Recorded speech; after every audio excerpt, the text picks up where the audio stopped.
નમસ્કાર.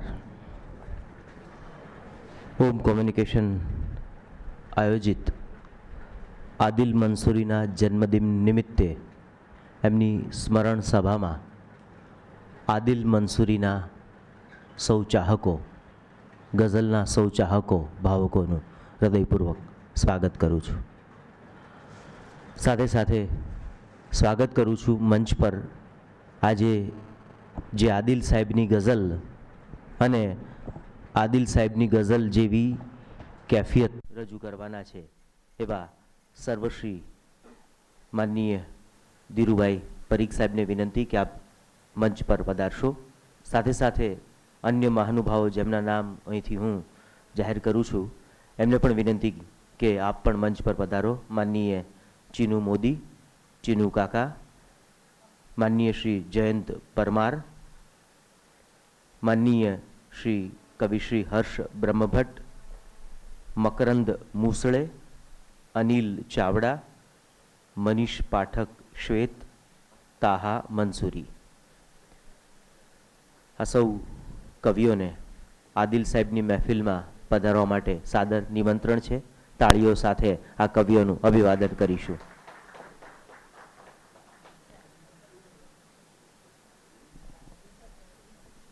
આજની આ સાંજે એમના જન્મદિવસ નિમિત્તે,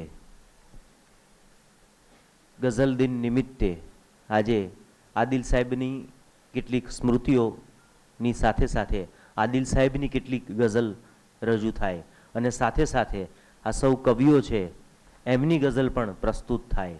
કારણ કે આદિલ સાહેબને પણ એ ચોક્કસ ગમશે.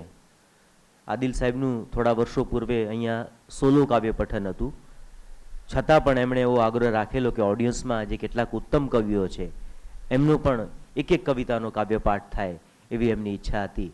એટલે એ રીતે પણ એમનું કવિતા સાથેનું અનુસંધાન હતું. હોમ કોમ્યુનિકેશન વતી મનીષ પાઠક શ્વેતને વિનંતી કે સૌ કવિઓ અને ઉપસ્થિત મહાનુભાવોનું પુસ્તકથી અભિવાદન કરે. સૌ પ્રથમ માનનીય ડૉક્ટર ધીરુભાઈ પરીખનું અભિવાદન. કવિશ્રી ચીનુ મોદી ઇરશાદ,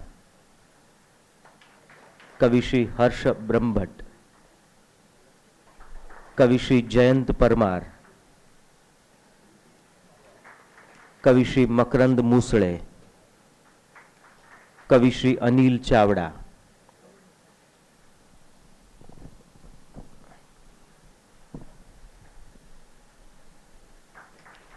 કવિશ્રી તાહા મંસૂરી. આભાર. Thank you. તો ફરી એકવાર સૌ કવિઓ અને મહાનુભાવોનું અભિવાદન કરીએ છીએ. આદિલ સાહેબના શબ્દોથી જ કાર્યક્રમનો ઉઘાડ કરીએ કે યાદોના કાફલાઓ ચહે છે, યાદોના કાફલાઓ ચહે છે, ગઝલ કહો. મનમાં વિચાર આવી કહે છે, ગઝલ કહો. સાહેબ વિચાર આવીને ખુદ એમ કહી જાય કે તમે ગઝલ કહો. આ આદિલ સાહેબ છે કે યાદોના કાફલાઓ ચહે છે, ગઝલ કહો. મનમાં વિચાર આવી કહે છે, ગઝલ કહો. દિલના સળગતા રણમહી આજેય દોસ્તો, દિલના સળગતા રણમહી આજેય દોસ્તો, ઉર્મી તણો પ્રવાહ વહે છે, ગઝલ કહો. ને આદિલ શરીર થઈ ગયું સૂનું તો શું થયું? આદિલ શરીર થઈ ગયું સૂનું તો શું થયું? દિલમાં હજીએ કોઈ રહે છે, ગઝલ કહો. તો આ આદિલ સાહેબ છે, હજી પણ આપણા દિલમાં રહે છે, ગઝલ થકી, શબ્દ થકી, કવિતા થકી.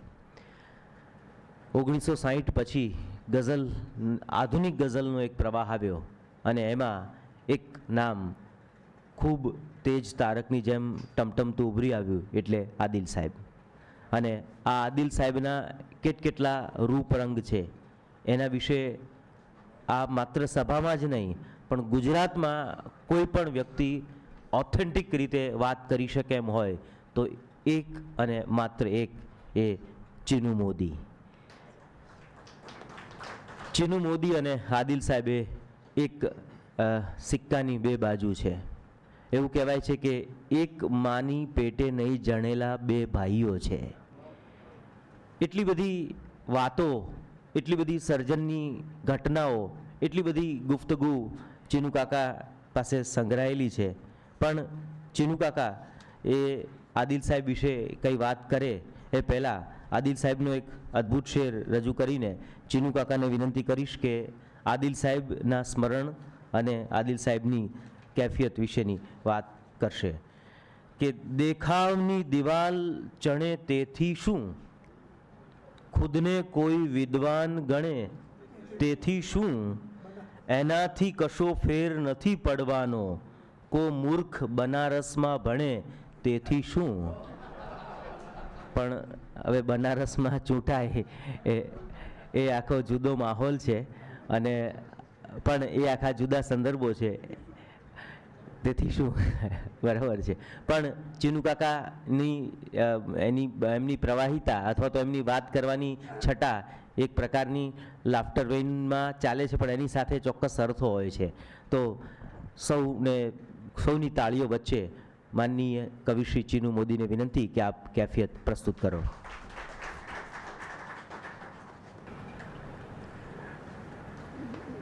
ધીરુભાઈ અને મિત્રો કહીએ એટલે તરત જ આદિલ સાહેબનો એક જાણીતો શેર યાદ આવે કે પાછળ પ્રવાસીઓમાં ઘણા મિત્ર પણ હતા. કે પાછળ પ્રવાસીઓમાં ઘણા મિત્ર પણ હતા, કોણે કર્યો પ્રહાર મને કંઈ ખબર નથી. અબ્દુલ્લા આગળ આવી. અબ્દુલ્લા આગળ આવી. આદિલનું મળવું એક કેવળ અકસ્માત હતો. આવા અકસ્માત વારંવાર નથી થતા હોતા. નટવર મામા કરીને એક હઝલકાર હતા હર્ષભાઈ, અને એમણે એક દ્વિભાષી મુશાયરો રાખ્યો, ગુજરાતી અને ઉર્દુ ગઝલકારોનો, અને રાખેલો નૂતન સોસાયટી પર, જ્યાં પછી રાવજી રહેવા ગયો. ત્યાં ટોલકનગરના એ મુશાયરામાં नींद रातों की उड़ा देते हैं हम सितारों को दुआ देते हैं रोज़ अच्छे नहीं लगते आंसू खास मौक़ों पे मज़ा देते हैं ના મોહમ્મદ અલવી, સરદાર બુલંદશહેરી, આ બધાની સાથે સાથે એક ઉર્દુનો ગઝલકાર પણ જે એણે દોહરો કહેલો એ મને હજુ પણ યાદ છે. अपना घर भी मिलता जुलता है गालिब के घर से. નિરૂપમ તું કહે તો વકીલને કોઈ મોટા વકીલનું નામ દે, આ કોઈક મીડિયા પર્સનનું નામ દે, ધીરેન. બધા પોતપોતાની રીતે મોટા માણસોના નામ લે, ધનિકોના નામ લે. કવિ કોનું નામ લે? ગાલિબનું નામ લે. अपना घर भी मिलता जुलता है गालिब के घर से, अपना घर भी मिलता जुलता है गालिब के घर से, 2 घंटा बरसात जो बरसे 6 घंटा छत बरसे. 2 ઘંટા બરસાત જો બરસે 6 ઘંટા છત બરસે. હવે એ વખતે મુશાયરો પતી ગયો, ત્યારે કંઈ મારી પાસે પરમિટ હતી નહીં, અને અમે બધા ચા પીવા પાલડી બસ સ્ટોપ ઉપર ભેગા થયા. ત્યાં બધા બેઠેલા. ત્યાં જેણે ઉર્દુમાં દુહો કહેલો એ મિત્ર ગુજરાતી એટલું શુદ્ધ બોલે, એક શબ્દ ઇસ્ત્રી કરીને બહાર આવતો હોય ને, બિનકરચલિયાળો એવો શબ્દ. મેં કહ્યું કે ગુજરાતી? મને કહે 100% શુદ્ધ ગુજરાતી. મેં કહું તો ઉર્દુમાં શેના માટે લખો છે? કે હું કરાચીમાં હતો ત્યારે સ્કૂલમાં ગુજરાતીમાં ગઝલ કહેલી, પછી કરાચીથી ઇન્ડિયા આવ્યા, અમદાવાદમાં આવ્યા, અને એક બદજુબાન એવા ગઝલકાર સાથે એને પરિચય થયો, અને એણે ગુજરાતીમાં લખવાનું બંધ કરી દીધું. મેં કહ્યું કે આદિલ સાહેબ આટલું સરસ ગુજરાતી બોલો છો, તમારે ગુજરાતીમાં તો લખવું જ પડે. બીજા શુક્રવારે અમે લોકો ઇમ્પિરિયલ હોટલમાં મળ્યા. આ ઇમ્પિરિયલ હોટલમાં હું, મનર મોદી અને આદિલ 3 મળ્યા. એ 2 પંક્તિ લઈને આવ્યો ધીરેન. એ 2 પંક્તિઓ છે ગુજરાતીની. એ એની ગુજરાતીમાં ઘણા વર્ષો પછી લખાયેલી પહેલી 2 પંક્તિઓ. એ જ હાથોમાં છે મારી જિંદગી, કે એ જ હાથોમાં છે મારી જિંદગી, સાચવી જે ના શક્યા મહેંદીનો રંગ. તો મેં કહું આદિલ સાહેબ, ત્યારે અમે લોકો બુથ સભામાં જતા ધીરુભાઈ, અને મેં કહું ચાલ તું બુથ સભામાં. ના કહે કે મને પેલું મેટ્રિક પાસ પણ નહીં, અને પેટ્રિક માર્ક્સને મેટ્રિક પાસ કહે. એટલે એનું હાસ્ય નહીં તો એટલી કમાલ કે ના પૂછો વાત.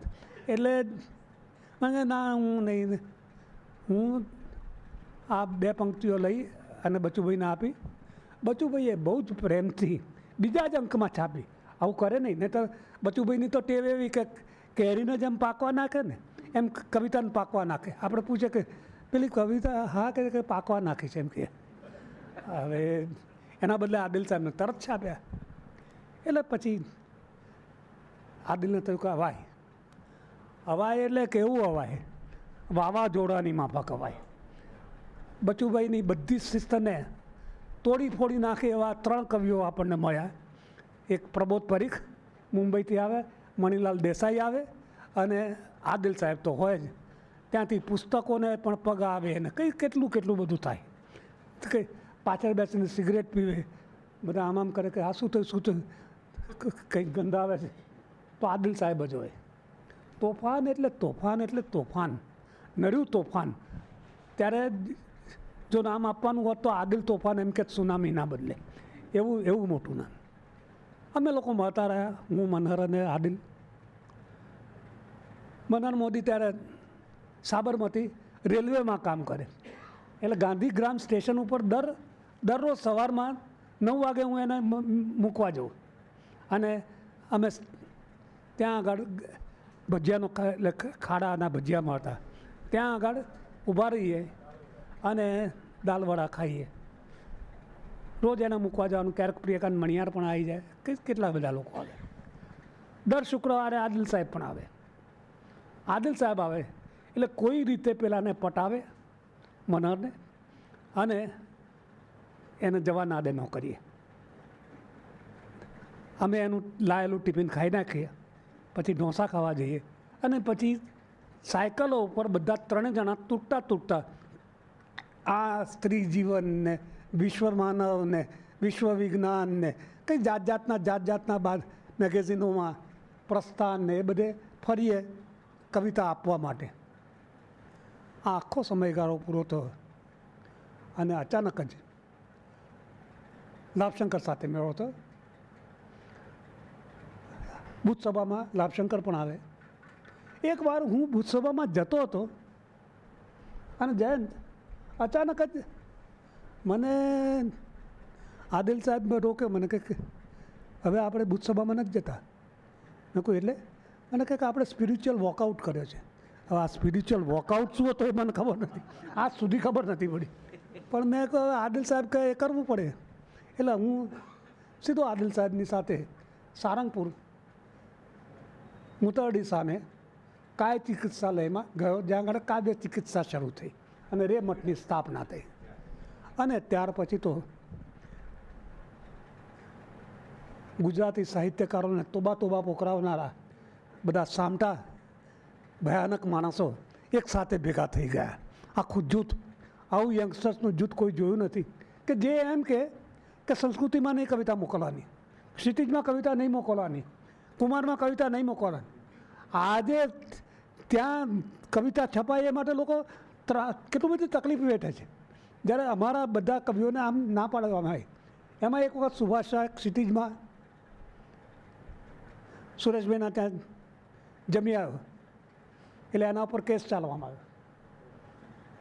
ઓરિયન્ટ ક્લબમાં, ઓરિયન્ટ બિલ્ડિંગ પાસે રાતના એના વગર વકીલે કેસ ચાલ્યો, અને એને સજા ફરમાવવામાં આવે કે તું શું ખાઈ ના લો? ખીચડી. તો કહે કે ચોખા, દાળ, મીઠું, હળદર આ બધા न्याय आपनार पाचा आदिल साहब है, खरू कि नहीं? खुद का न्याय तो कर नहीं पाए, नाम रखा है आदिल, आदिल नवसीरवान. तो एमणे કે તું પડીકું કરી અને પોસ્ટ કરી દે, આવી સજાઓ. એક વખત કંઈ અમે લોકોએ ભટિયાર ગલીમાં રેમટની ઓફિસ રાખી ઉપર ત્રીજે માળે. તો 3 જ અમારા શુદ્ધ કવિઓ વૈષ્ણવ, હું વૈષ્ણવ આમ તો, પણ હું એવો વૈષ્ણવ નહીં. તો પેલા ચામડા હોય મૃત પશુઓના, આ બધાને જોઈને જ ગભરી ગયા. અને દિનેશ કોઠારી, સુભાષ શાહ અને મુકુંદ પરીખ 3 જણાએ રેમટમાં આવવાનું બંધ કરી દીધું.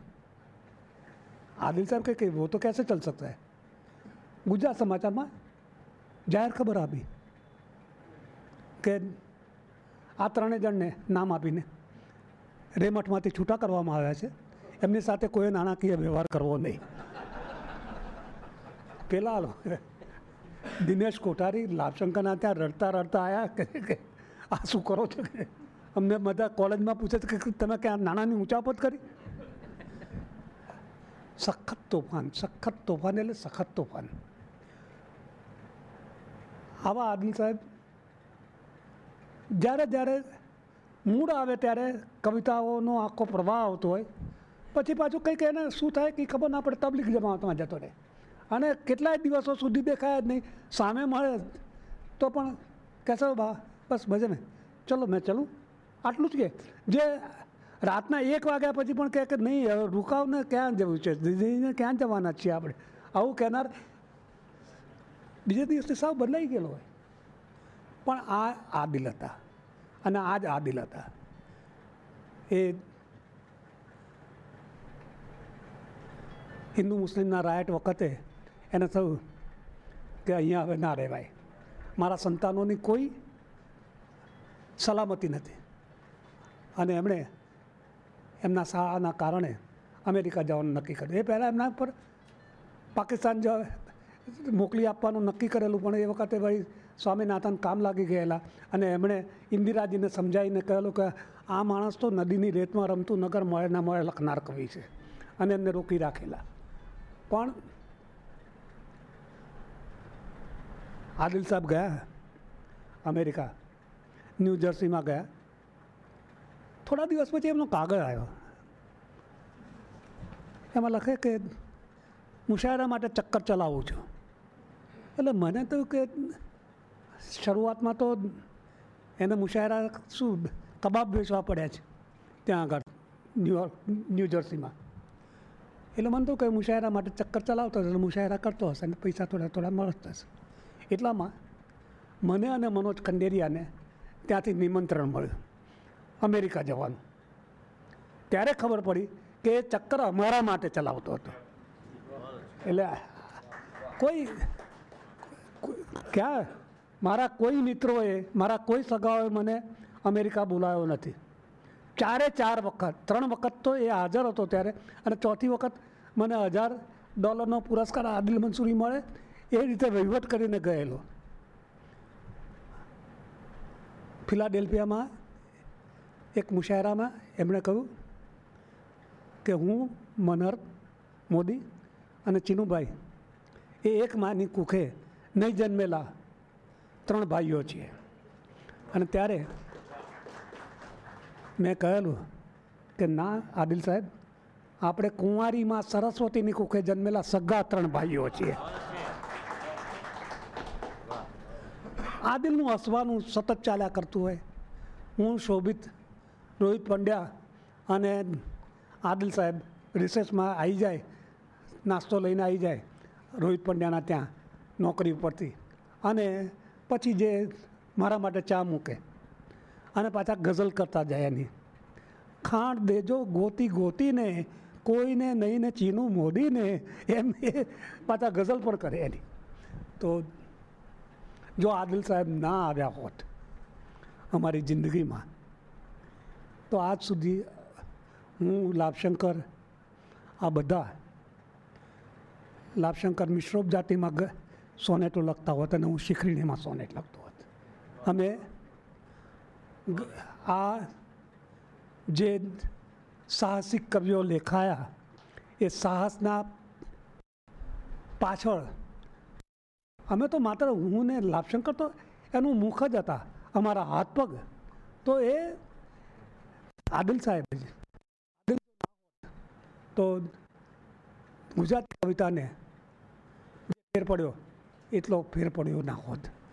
મને એના બે ત્રણ વાંચવાની ઈચ્છા થાય છે કે પોતાને બુદ્ધિશાળી માને છે.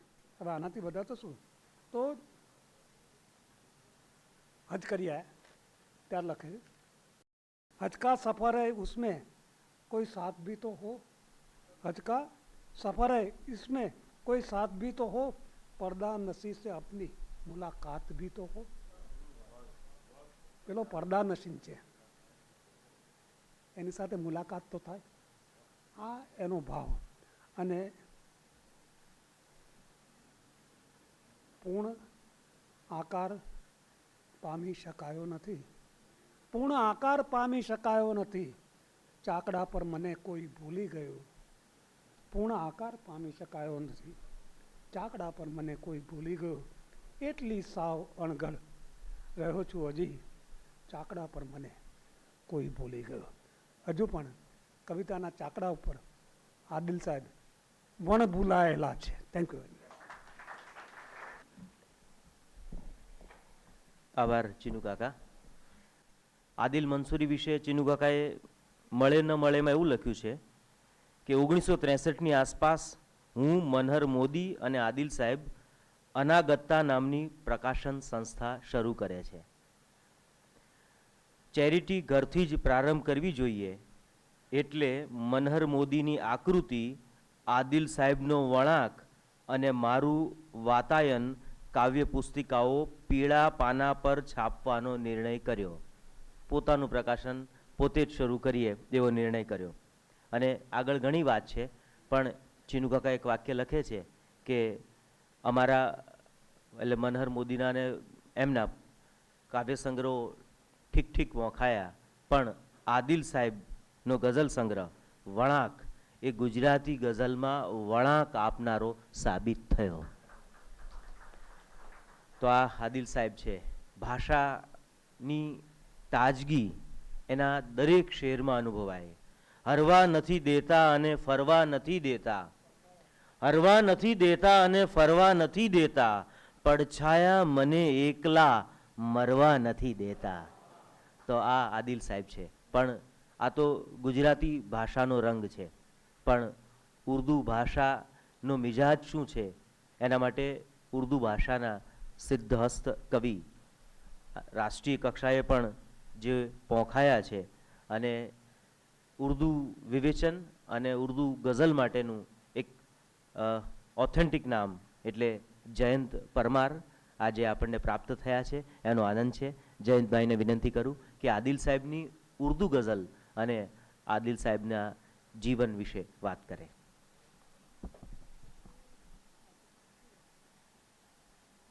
आदिल साहब की याद में मैंने उर्दू गज़ल लिखी थी जो हिंदुस्तान और पाकिस्तान में भी छपी थी। उसी पर कुछ यादें जो हैं शेर में, वही अभी तो सुना रहा हूँ। कब्र में नींद कैसे आएगी, कब्र में नींद कैसे आएगी, याद तेरी बहुत सताएगी। कब्र में नींद कैसे आएगी, याद तेरी बहुत सताएगी। प्यालियों का न इंतज़ाम कहीं, प्यालियों का न इंतज़ाम कहीं, शाम महफिल कहाँ सजाएगी। प्यालियों का न इंतज़ाम कहीं, शाम महफिल कहाँ सजाएगी। तेरी ऐनक से नज़्म की चिड़िया, चिनू भाई, तेरी ऐनक से नज़्म की चिड़िया रेत पे नक्श छोड़ जाएगी। तेरी ऐनक से नज़्म की चिड़िया रेत पे नक्श छोड़ जाएगी। ऊँट पे लाद कर सितारों को, ऊँट पे लाद कर सितारों को रात आएगी, और पुकारेगी। ऊंट पे लाद कर सितारों को रात आएगी और पुकारेगी। काफे इंपीरियल की एक कुर्सी, काफे इंपीरियल की एक कुर्सी सिगरेटों का धुआं पिलाएगी। काफे इंपीरियल की एक कुर्सी सिगरेटों का धुआं पिलाएगी। जामा मस्जिद की सीढ़ियों पे शाम, जामा मस्जिद की सीढ़ियों पे शाम शेर आदिल के गुनगुनाएगी। जामा मस्जिद की सीढ़ियों पे शाम शेर आदिल के गुनगुनाएगी। कब्र में नींद कैसे आएगी, याद तेरी बहुत सताएगी। शुक्रिया बाबा। આભાર જયંતભાઈ. ઉમાશંકર જોશીનો સમગ્ર કાવ્યસંગ્રહ પ્રગટ થયો અને ત્યાર પછી જે સમગ્ર કાવ્યસંગ્રહ કવિઓના પોંખાયા છે એમાં એક આદિલ સાહેબનો મળે ન મળે. સુરેશ દલાલ મળે ન મળેમાં લખે છે આદિલ સાહેબ વિશે કે શબ્દ રમત કે કરામત એ આદિલ સાહેબની ગઝલમાં નથી. એની પ્રતિભા ગઝલને છીછરાપણામાં રમવા દે એવી નથી. એમની ગઝલની રેશમી પોત પર કલ્પનનું બારીક નકશીકામ છે. આદિલ જેવો ગઝલકાર વર્ષે 2 વર્ષે નહીં પણ 25-50 વર્ષે મળે તો મળે. તો આ આદિલ સાહેબ મૂળ તો આ જીવનની વાત તો બરાબર છે પણ મૂળ વાત તો એના કવનની. એટલે આજે ઉપક્રમ એવો છે કે અહીં ઉપસ્થિત કવિઓ એક રચના આદિલ સાહેબની અને એક રચના એમની પ્રસ્તુત કરે. તો આદિલ સાહેબ માત્ર ગઝલકાર તરીકે આપણે એમને ઓળખીએ છીએ પણ આદિલ સાહેબના નોખા અનોખા રંગ છે. એમણે સોનેટમાં પણ એમની કાવ્ય ચમત્કૃતિ દેખાય છે. અછાંદસ પણ કેટલીક ઉત્તમ છે. ગીતમાં પણ ચમકારા દેખાય છે. તો એ સમગ્રતયા માણવાનો પ્રયત્ન કરીએ. સૌપ્રથમ આપણા સૌના વરિષ્ઠ અને બુથ સભાનો ઉલ્લેખ થયો. છેલ્લા 80 વર્ષથી નિયમિત ચાલતી બુથ સભા અને આજે માનનીય ધીરુભાઈ પરીખ સંભાળી રહ્યા છે. સાહિત્ય પરિષદના પ્રમુખ પણ તેઓ છે. ત્યારે આજે આપણી વચ્ચે છે. તો આદિલ સાહેબનું એક સોનેટ પ્રસ્તુત કરવા માટે અને ત્યાર પછી એમનું એક સોનેટ પ્રસ્તુત કરવા માટે હું પરીખ સાહેબને વિનંતી કરીશ.